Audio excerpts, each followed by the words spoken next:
light this candle for our love. We light this candle that your light will always shine. We cherish the special place in our hearts that will always be reserved just for you. We thank you for the gift that your living has brought to each of us. You are loved. You will long be remembered.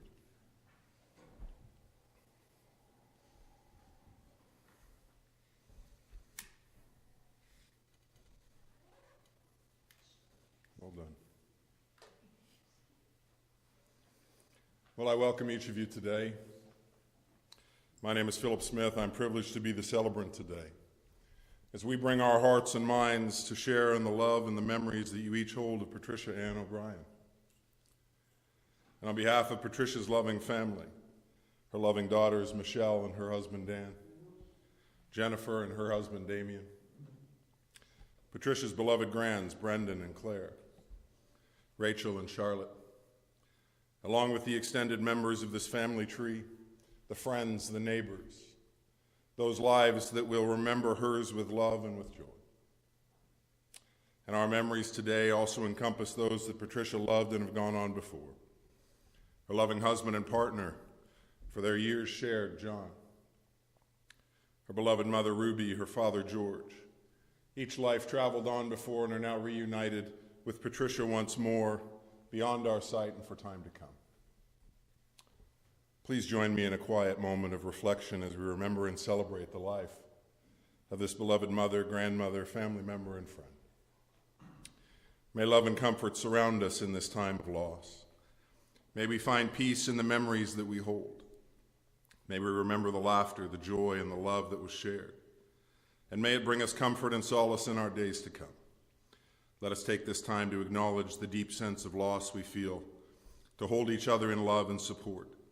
May we find the strength to carry on, knowing what the memories and the love of our loved one will live on in our hearts and minds forever.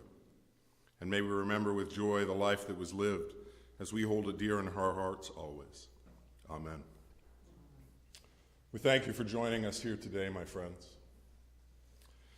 As together we acknowledge and understand that the loss of a loved one is a profound and difficult experience, regardless of our beliefs or our faith today.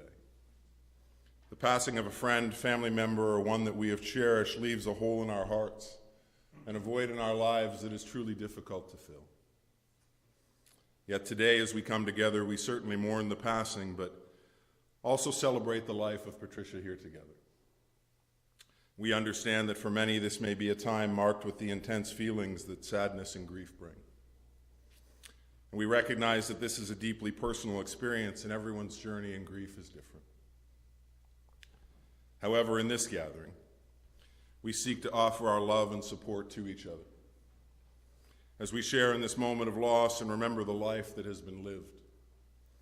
And as we journey forward together, let us hold each other in our hearts as we take this time to reflect and perhaps to let the journey of healing begin as well. To remember the memories we each hold of our beloved Patricia today.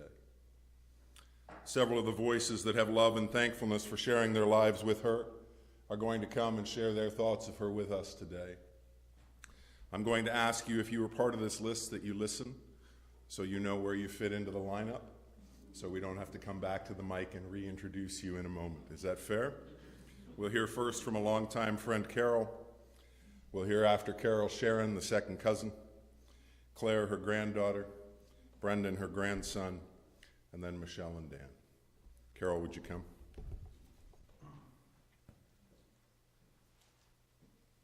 Thank you. Let's get you into the right zone. There we go. Thank you, Michelle and Jennifer, for allowing me to say a few words regarding your mum.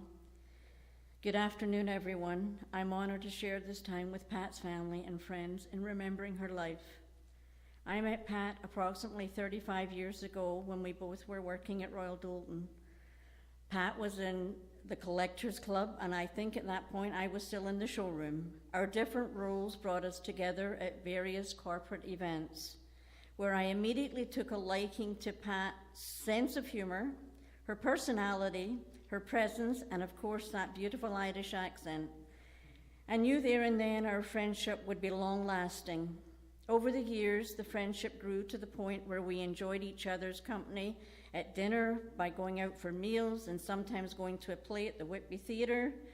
Aside from going to plays, Pat really enjoyed her singing in the Shout Sisters Choir, and we would all be encouraged, family, friends, to attend her concerts. She also loved going to the opera, which she knew was not one of my favorite things to do, or as Pat would say, it was not my cup of tea. However, she would try her hardest to get me interested by explaining or interpreting the meaning of a specific opera that she'd recently attended, but it was never to any avail. I still wasn't crazy about it. When one dropped in to see Pat, you experienced Irish hospitality at its finest. You were guaranteed to be greeted with a warm smile, and if the visit occurred around lunchtime, you'd be offered some of her amazing sandwiches, where the butter was spread evenly, including at the four corners of the bread.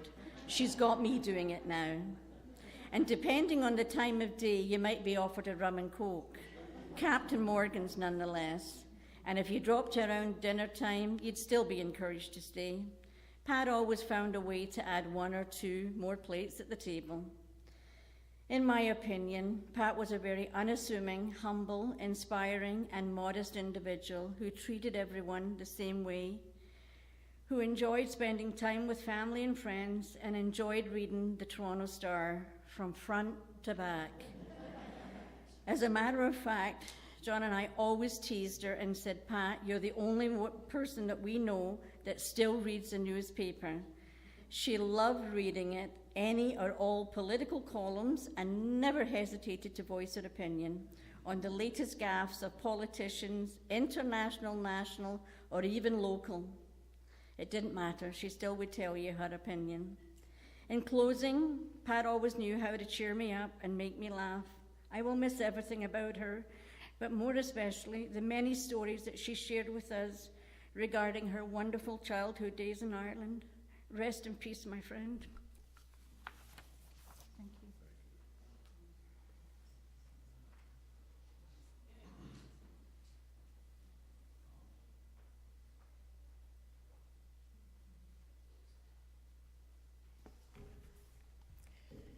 Fun. That was the Pat that I grew up knowing. I'm Sharon, related to Pat by my mother, Margaret, who was Pat's first cousin. I would advocate that they were more like sisters, as Pat was an only child, and Mum was too, until the age of 10 when Brother Raymond came along.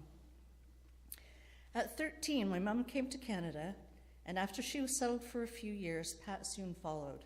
They continued their close bond for the rest of their lives. Over the years, Pat, John, Michelle, and Jenny would trade monthly visits to us, the country bumpkins, as Pat would love to tease, or in turn, my family would take a trip to the big city and be wowed by the masses of people, tall buildings, and all the razzle-dazzles. Visits to us meant picnics in the parks of Kelso or Terracotta, where there was swimming and lots of games to keep us all amused. The hibachi would be fired up, and the coolers full of salads and soft drinks. My grandparents were often with us on these occasions, and if George and wee Ruby were over from Ireland, well, that would just enhance the shenanigans. I lived with the O'Briens at 18 when I began a job in downtown Toronto. Mum and Pat figured it would be a closer commute for me and more convenient to travel from Don Mills to the Royal Bank Plaza. When I realized it was just about the same time and not at all more convenient for me than taking the GO train from Georgetown to Union Station, I didn't mention it to either, as I was quite enjoying my stay with Cousin Pat and her family. I remember the day that Pat introduced me to the captain and Coke. We heard the inconceivable news that John Lennon had been shot. Pat and I stared across the kitchen table at each other in astonished silence. Only the odd murmuring of our disbelief could we muster. The next moment I knew, she flew to the cupboard and with great conviction mixed us a strong one. Oh no, tea would not do on such an occasion. I was always in awe at her gift to recall dates and events and the people that were present there. She would then recite to us some anecdote or other, creating a complete replica in my mind. And now, sadly, any family history that was not absorbed by us, the younger generation, lays at rest with Pat. Along with many others, I will miss your sincerity, your kindness, and that crazy cackle of yours. Love you, Patio. Rest in peace.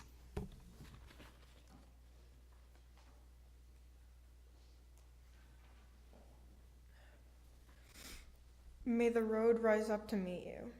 This is a traditional Irish blessing, and it is an ancient Celtic prayer.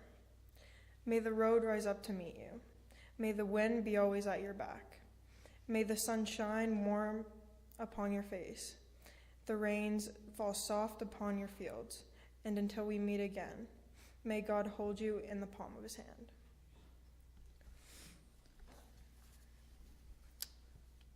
The lake isle of Innisfree, I will arise and go now, and go to Innisfree, and a small cabin build there.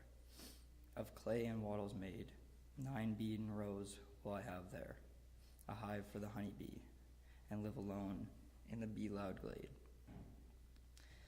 And I shall have some peace there, for peace comes dropping slow, dropping from the vales of the morning to where the cricket sings. There midnight's all a glimmer, and noon's a purple glow, and evening's full of linnet's wings. I will arise and go now, for always night and day I hear the lake water lapping with low sounds by the shore. While I stand on the roadway or on the pavement's gray, I hear it in the deep's heart's core, by William Butler Yeats.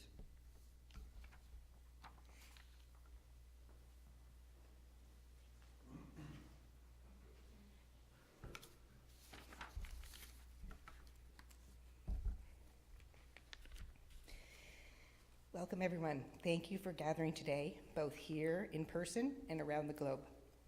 Mom always did have a gift for drawing a crowd and bringing people together. In preparation for today, Jenny has written this special tribute for Mom in collaboration with myself, and Dan and I would like to share this story with you on behalf of the family. So how do we begin to capture such a big life for such a fascinating, witty, kind, compassionate wee woman, and of a person who has touched so many people's lives? Well, like every great story, this one begins in Ireland. Patricia Ann Coombs, who we all knew and loved as Mom, Pat, Patty, Patio, B, Grandma, Amma, or the Belfast Beauty, as my dad would often say, was born in wartime Belfast in August 16th, 1943. As the only child of George and Ruby, who became the apple of her dad's eye, life was happy and memorable for wee young Pat, who loved her mom's generous and giving nature, also her famous homemade apple pies with short crust pastry, and her dad's attentiveness and steadfast devotion towards her. It was a happy trio. In fact, she'd often tell us countless stories of her Loopland Park days, of the many special times spent with her dad, either listening to the radio, concocting games for the neighborhood kids, or traveling around the countryside on little jaunts, or the constant companionship with her mom, their many shopping trips around town, being escorted to ballet classes or other activities of the day, or the many chatty visits in and out of friends' houses, which always included a cream bun or two. Certainly, her connection to Belfast was memorable for Mom, and like the gifted storyteller that she was, a trait passed down from Grandpa George, Mom often recounted her many carefree days with her crafty crew of neighborhood kids, all of the fun she had running in and out of each other's houses, hanging out at Fusco's ice cream parlor, eating 99s and Knickerbocker glories, and of all her happy days visiting the seaside village of Malile with a gaggle of kids, complete with Granny's ghost stories in a scary cottage. And not surprisingly, Mom was often the ringleader, a determined and practical Pat, a tell-it-like-it-is kind of gal, who would always lead the kids on many adventures few shenanigans, a few wee shenanigans. Like the time Mom used her dad's shed as a makeshift doctor's office. She was the doctor, of course, and she decided to prick pins in her unsuspecting patient, her trusting friend Lynn Cameron. There was havoc that ensued with a few stunned parents, but Mom managed to smooth things over like the great communicator that she was. Indeed, in early life in Northern Ireland was all about friendships and connections. And like we all knew and loved, Mom could talk a hind leg off a donkey. She had the gift of gab and certainly knew the power of communication and a good chat, and was always a good listener and kind-hearted soul. And it was this kind of caring nature, that generous, soft spot inside her, that always drew people to her and kept them hooked for life. From school friends to neighbors to workmates and even strangers along the way, Mom had the uncanny ability to attract people to her like a moth to a flame. Her word was her bond. If Patty said she'd do something, she'd do it. And she always went the extra mile for people. So it's for those many reasons why Mom was able to cultivate so many meaningful and long-lasting relationships, initially hatched in Ireland. These were life-changing connections with kindred spirits like Avril and Harry, Mary Jenkins, Valerie, Pat Boyd, Roberta, Robbie, Margaret, and Bill Nuther, and Barb and Jim, who Mom skillfully played matchmaker for in 1961 and brought them together, forever changing the course of their lives. And like a skillful telephone operator, Mom was at the center of all of it, always interested in knowing everyone's business, connecting with others and sharing in their lives, being there for them in good times and bad, and partaking in their life's journey over a good cup of tea, of course. And remarkably, Mom masterfully shared these powerful connections with us over the years and all the visits across 2 continents, and many of those relationships are still with us today. But let's not jump ahead of ourselves too much. Let's get back onto the next chapter of her life, her transatlantic tale. As much as Mom loved Ireland and her special time there, her adventurous spirit and desire to see the world beckoned her to Canada in May of 1963.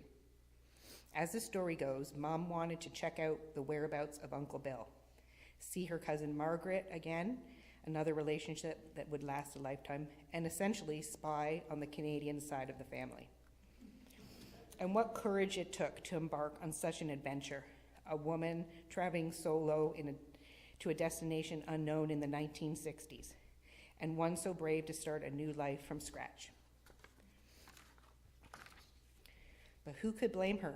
Like her dad before her, who boldly left England to start a new life in Ireland, Mom set her sights on an exciting new life and eventually found her home in Toronto. Mom always said we had gypsy blood in us and that we had inherited a wandering spirit. And this is where the path would ultimately collide with that of the dashing, young, aspiring teacher, our loving dad, John O'Brien, who we also remember today and pay special tribute.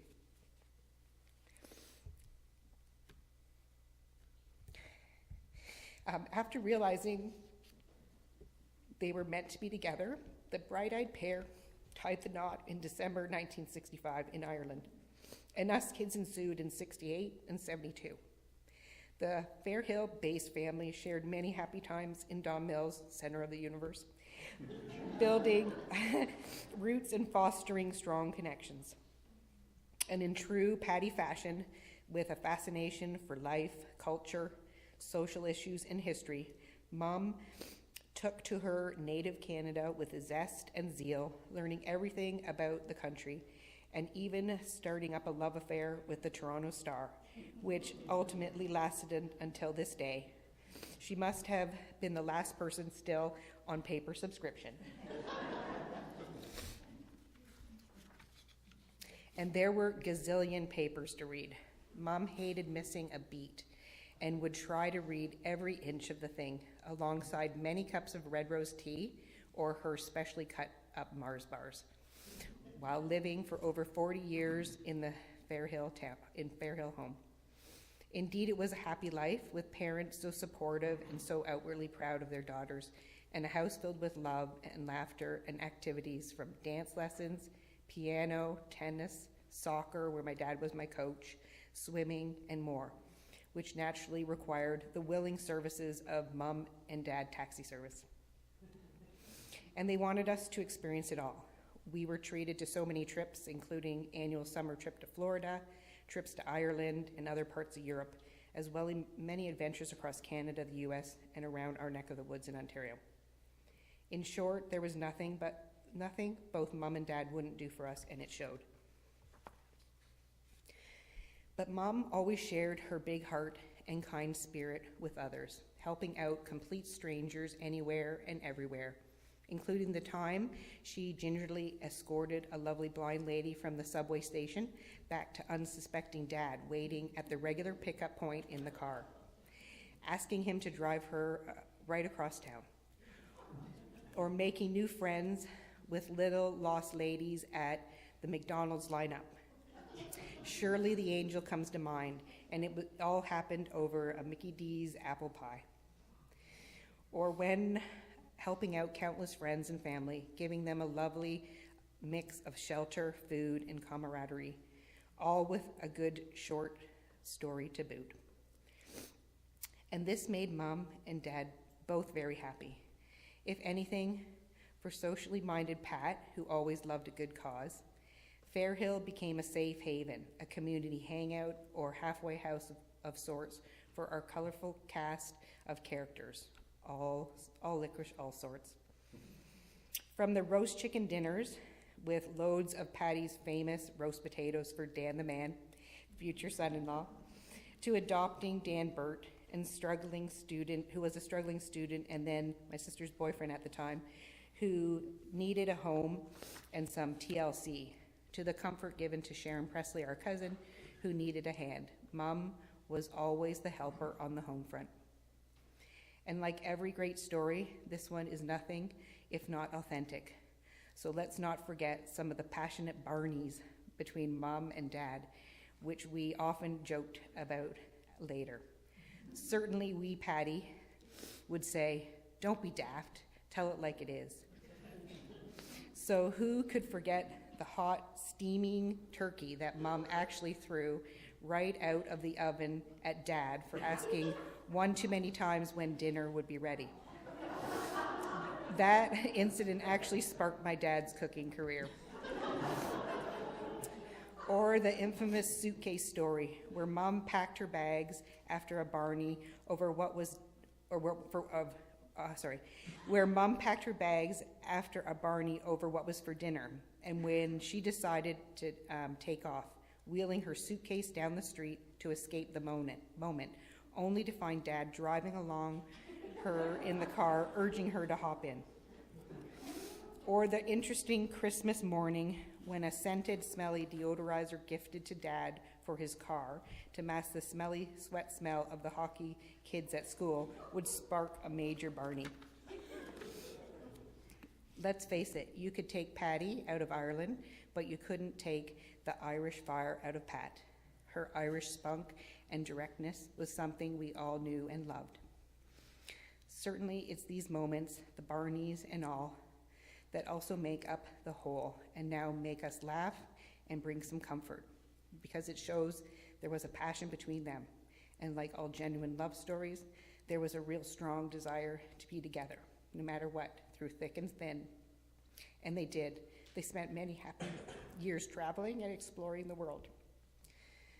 From their many trips to Australia to visit family, to their 50th wedding anniversary tour of New Zealand, planned and meticulously executed like a royal tour by son-in-law Damien, which Mom and Dad never stopped talking about, to their many trips to Ireland, England, Scotland, as well as Israel, the Mediterranean, and they loved Italy and the Amalfi Coast, the Panama Canal, and visits to Nova Scotia, Newfoundland, and across the United States. Mom and Dad were doing what they love best and doing it together.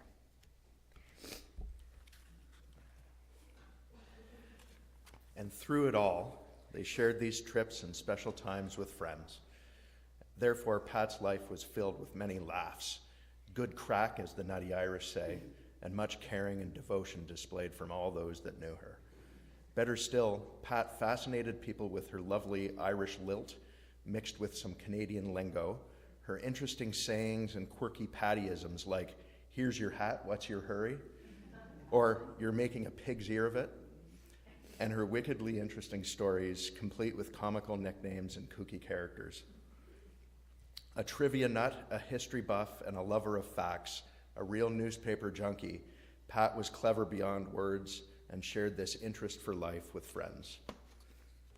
And like in Ireland, Pat once again cultivated so many deep and long-lasting friendships in Canada, too many to mention here, but let's give it a crack. In fact, friends seemed to come out of the woodwork and filled their lives with joy growing up. While working at the Toronto Dominion Bank for the colorful character otherwise known as Dickie Boy Davies. During this impactful time, Pat created yet another powerful circle of friends, a strong connection of women who shared many adult shenanigans with the likes of Diane, Louise Hetu, Connie Fryer, Glenda, Margaret Tomasian, and many more. In fact, there were lots of garden parties, much time spent at the Lock and Key, the birth of Captain Morgan, and her preference for dark rum only, and of many special times and connections. But Pat wasn't done there. She had more friends to collect along the way, and it happened when she began her work life at Royal Dalton. Indeed, the Dalton days were a memorable time for Pat, where she came into her own, made so many new and interesting connections, and where her communication and writing skills shone bright as head of the Canadian Collectors Club. It was right up Pat's alley. She could showcase her way with words and her exceptional people skills, her ability to light up a room and talk to anyone, anytime. She could even deliver on her pioneering ideas, like the birth of the annual Collectors Club tours in the UK, with her eager beaver collectors by her side. And she never forgot her parents over all the years. She always took a wee side trip to Belfast after each and every tour. Actually, one year, she took the Collectors Club with them to Belfast and included Northern Ireland on the itinerary, complete with dinners at famous castles, Culloden House, and even a special invite from the Lord Mayor at City Hall. Undoubtedly, she was a great multitasker, could organize the pants off the actual tour guide, Jack Punter, and was so outwardly knowledgeable and brimming with historical facts and figures at the ready. So whether delivering presentations on radio or on TV, traveling across Canada, around the British Isles, visiting the potteries, or doing trade shows in rural Ontario, or simply telling stories and charming her co-workers back at Dalton in the lunchroom while munching on her trusty cheese and tomato sandwich, Pat was the hostess with the mostest. She shared her incredible wit and intelligence with all who knew her. Wow, what a memory she had, and touched so many hearts, including Carol, Linda, Alice, Barb, Kate, and others, and even members of the Collectors Club, Sadie and Donna. But that's not all.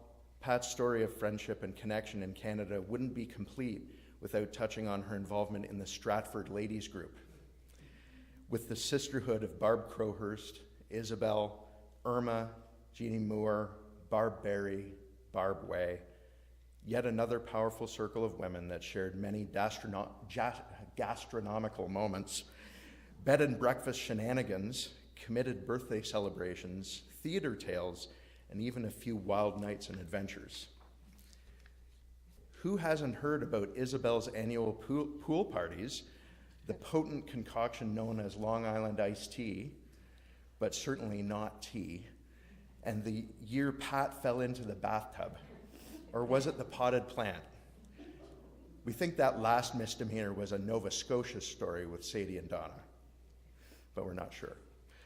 And certainly during this time, Pat held a special place in her heart for dear friend Isabel, a city-bound twosome, essentially a splinter group formed in addition to the main Stratford ladies group, who both loved each other's company, were each other's rock through it all, and wined and dined all over Toronto. It's safe to say Pat's friends became family, and both Pat and John's lives were enriched by all the fun times, eating adventures, concert experiences, and other special connections with pivotal people in their lives, including Carol and John, Diane, Ron and Rebecca, Alice and Terry, Isabel and Joe, Barb and Steve, and Margaret and Earl. Certainly, fun times and special moments were in Pat's DNA. She always was the life of the party, but there was another passion that Pat wanted to explore, and that was her love of singing and her involvement in the choir. Indeed, it was an interest that wasn't surprising. She always had a lovely singing voice and often sang her collection of wee Irish songs to Michelle and Jenny as kids at bedtime tuck-in. Their special favorite, the one where the mountains of Mourne sweep down to the sea, or the three black balls out of her wee shop, little ditty. Many a night her wee tunes would even lull them, and even Pat herself, to sleep as she'd drift off next to them in bed. And so, after moving to Whitby in 2013, another key milestone in Pat and John's lives, her passion for singing flourished and her history with the choir began. She often spoke of the talented Abby and the eclectic mix of singers by her side, all swaying to the tunes. In fact, it was a pastime that became a happy place for Pat and fostered even more strong female connections and sources of friendship. How many times would we hear Pat singing away to herself, like this inspiring, catchy one, I'm on my way and now I'm going back to a place that I know well, one of Mom's particular favorites, and also practicing for hours on end in the front room next to her mini DVD player. And as Pat did best, and has done throughout her life, she liked to include others and for them to share in the joy, and so brought young Rebecca into the fold. Like a skillful mentor, Pat sparked the idea to join, opened the door, and then lovingly watched the story unfold. And while she loved a good chat and was always up for one, please try to not call 7:30 p.m. on weeknights, or she'd box your ears for calling during Jeopardy. But perhaps one of the greatest joys of Pat and John's lives, in addition to being proud parents, was the role of grandparents to grandkids, Brendan, Claire, Rachel, and Charlotte.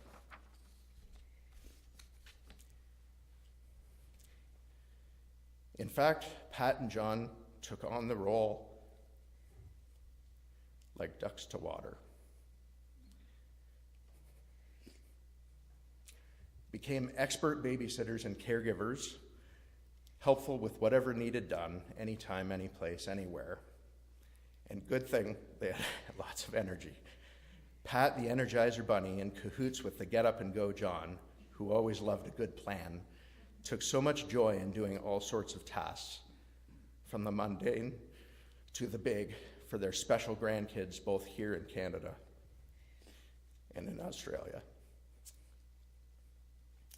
And they had a rich history with the four grandkids, from the fun times fishing and all the adventures in cottage country with Brendan and Claire, and exploring parts of Canada and the US, like Disney World, with them, to the many trips around the world with Rachel and Charlotte, going on exotic cruises around the South Pacific, or seeing the many sights of Sydney, or even just hanging out at home base.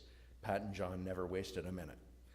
Not to mention all of the time and unwavering support and constant cheering for the combined activities, including ringette and soccer and karate, dance and swimming and tennis.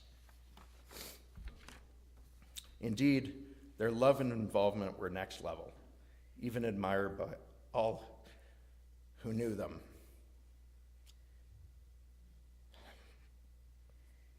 And they were so proud of the four grandkids that they both helped raise. No doubt, the grandkids held a special place in their hearts, and they in theirs. and they shared this all together.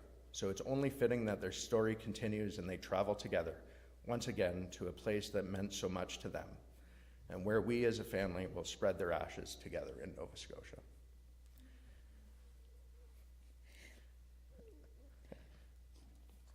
As we leave each other's company today and take the special memories of Pat and John and reflect on their incredible legacy, please always remember this: grief is the price we pay for love.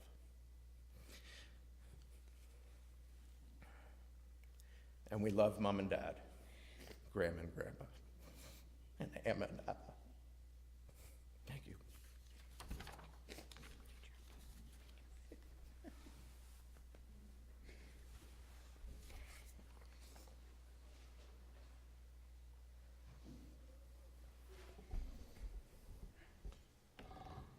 Thank you all so very much. Carol, I can understand that frustration, dear. Having somebody explain opera without hearing the music is like having somebody explain river dance without seeing the feet. You know, the gift of sharing memories loved and held is one that is very special. Holding the memories of those we love close to our hearts is a way that we keep their spirits alive within us. The memories we cherish of a loved one bring us comfort, joy, and peace in the days and months and years that will follow, even beyond today. And they're a reminder of the love, laughter, and moments shared. They allow us to keep the love of our loved ones deep within ourselves. And keeping those memories close to our hearts ensures that they are never truly gone, but they always remain a part of us. And so I thank you for taking the time to prepare, to share in those memories, to share them with us today. And I heard a quote that simply said this: "It's not how much you do, but how much love you put into what you do that counts." And when I hear those words, I'm immediately drawn to the voice of a mother encouraging her children to do their best in all of their endeavors. I'm also drawn to a family looking back at all the love that they've received, from the extension of that woman that they knew as their daughter, their grandma, their aunt, their companion, or their friend. A woman like Patricia, who would live a life that has been clearly demonstrated by her children and those who have come before me today to speak to you, who would receive from her heart to their hands for years to come. And we have had the value of so much of those years shared with us today, and we can see the love shared within and those interactions very clearly. We've heard so much of the love and joy that she has brought to the lives that surrounded her life today as well. As we reflect on those thoughts and your own journeys to come, my encouragement for you today is to hold this example that Pat would give you with her own life as one that you can emulate and see reflected in your days, in your journeys yet to come. Whether the joy of being part of the Shout Sisters and singing with joy those songs that brought warmth to the hearts of the hearer and the singer as well, or the genuine care and engagement she would offer to your lives as she would find you in those moments that mattered most. Help you to fill them with the joy of her presence and her willingness to listen and be a part of your day. Now, her ability to stick with things may have been able to be questioned.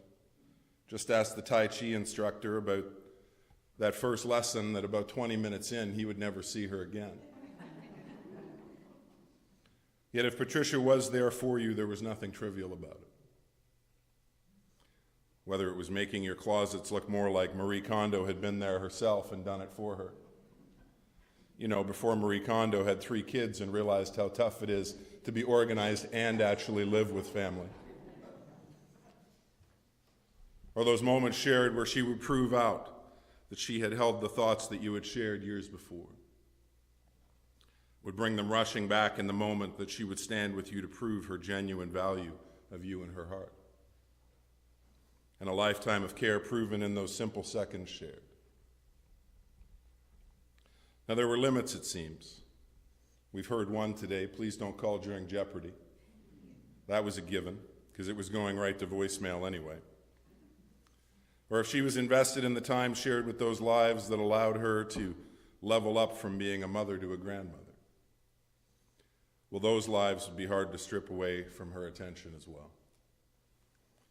And yet, for a lifetime shared with her partner and the life of her love, John, the love of her life, John, for all the miles they would cross together, whether in Canada, Europe, Australia, or even the beauty of Rome, her feisty little fight with the mugger trying to get her fanny backpack.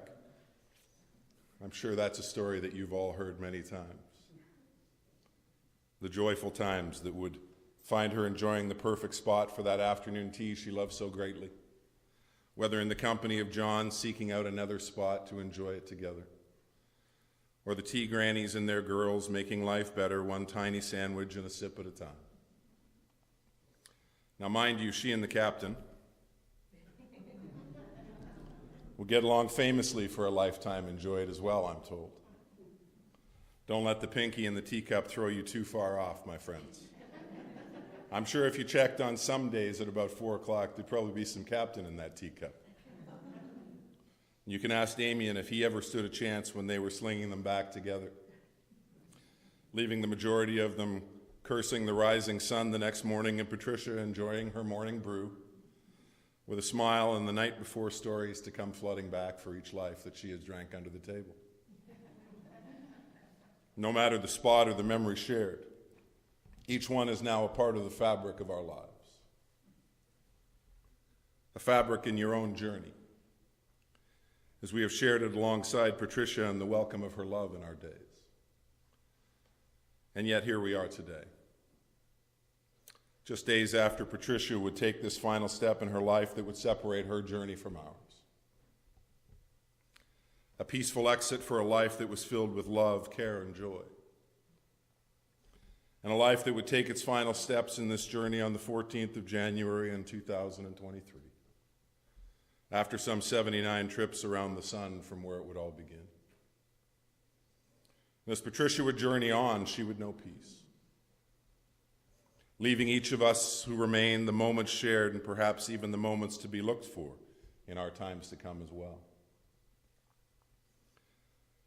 The world of death and life are often thought of as separate and distinct, with a great divide that separates them. And yet there are those moments when the veil between the two seems to grow very thin, and we can catch a glimpse of something that brings us comfort and hope for our journey ahead. These glimpses often come from the animal or the bird worlds, or the simplicity of finding something in your life, an inanimate object that could only mean one thing, somehow seeming as though through messengers from beyond. I like to refer to them as winks.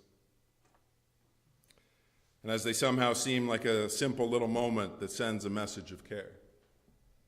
And as I spoke with the girls the other night, they noted for me that Jennifer and Patricia would often have an open heart and mind to discuss these moments in life, these realities of what may be around us beyond our sight. And Patricia would invest that love of reading into some of those books that would come from the Omega in Toronto that Jen would bring for her to read. Concepts around serendipity and those bigger meanings found in the smallest moments. And for Patricia, she would find those moments several times in the later steps of her journey.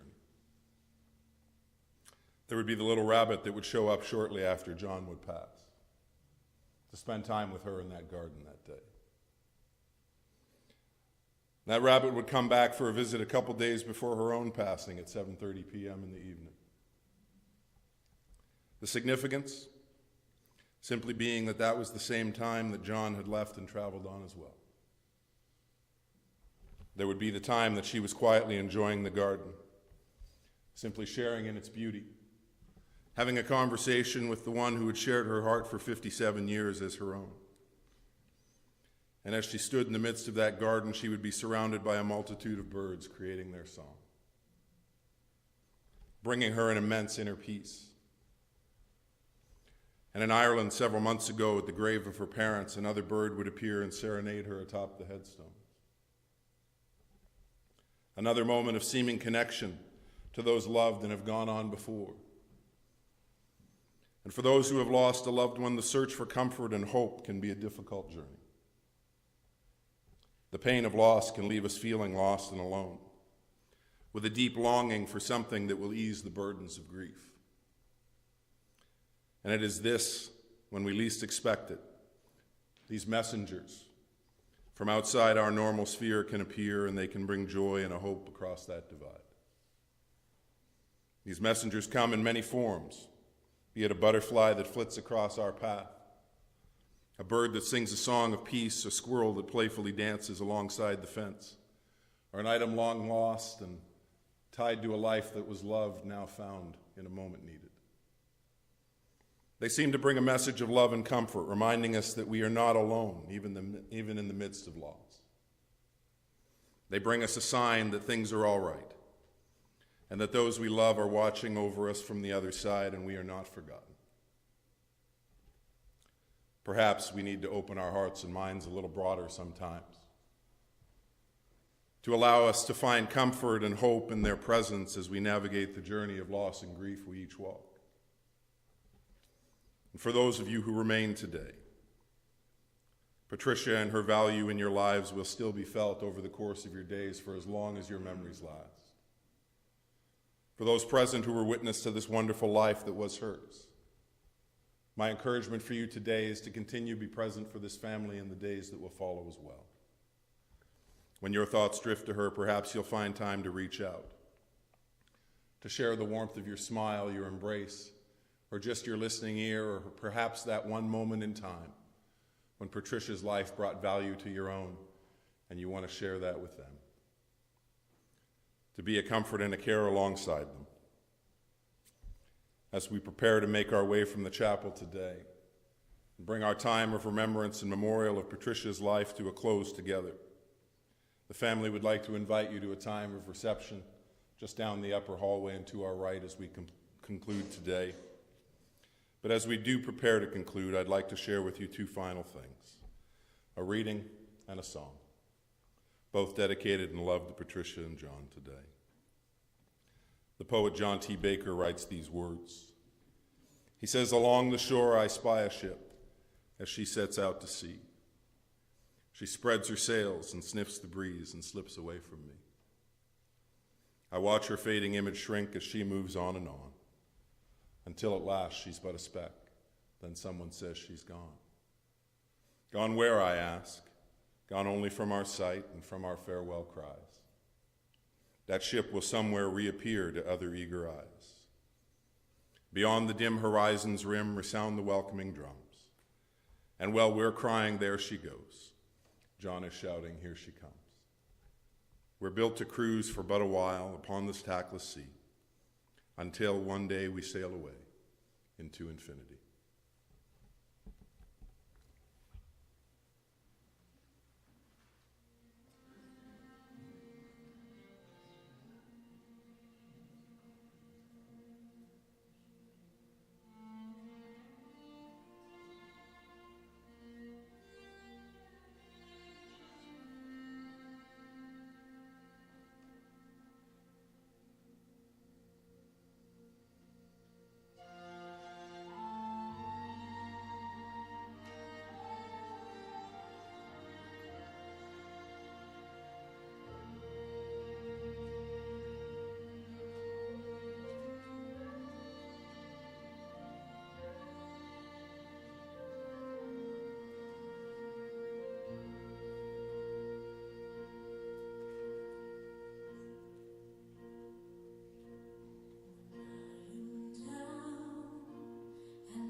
May I invite you to rise as our directors come?